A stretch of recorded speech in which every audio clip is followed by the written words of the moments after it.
Jama'a assalamu alaikum, barkamu da warhaka daga Hausa Info, tashar da dinga kawo muku abubuwa game da jaruman Kannywood da matattu. Cikin wannan sako za ku ji an ɗaura auren Amin M Awal wadda aka fi sani da Haidar Daɗin Kowa.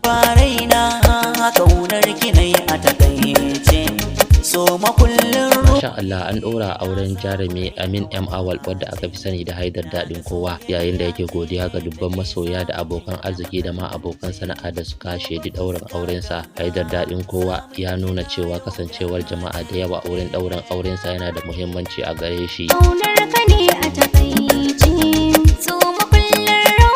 Ma'aikatan Arewa 24 da ma jaruman Daɗin Kowa, haka zalika jaruman shirin kwana 90 sun halarci ɗaurin auren. Cikin hotunan da jarumin ya wallafa a shafukansa na sada zumunta, an ga tsohon mataimakin gwamnan jihar Kano kuma tsohon ɗan takarar gwamnan Kano a jam'iyyar APC Nasir Yusuf Gawuna. Haka zalika jaruman Kannywood sun samu daman halarci ɗaurin auren, waɗanda suka hada da Isa Feskan, Alhaji Shishi da dai sauransu.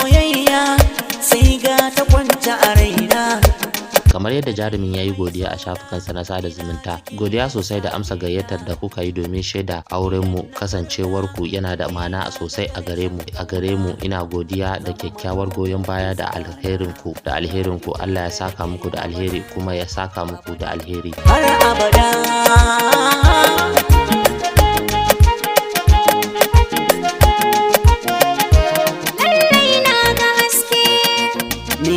Na ga haske, nitin da na ga haske na zuciya, na ga hasken zuciya, na ga hasken zuciya, na ga hasken zuciya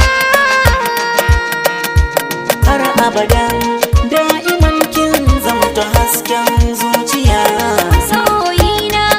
To masu sauraro, kasance da Hausa Info domin samun abubuwa game da jaruman Kannywood da matattu. Kar ku manta ku danna subscribe. Mun gode.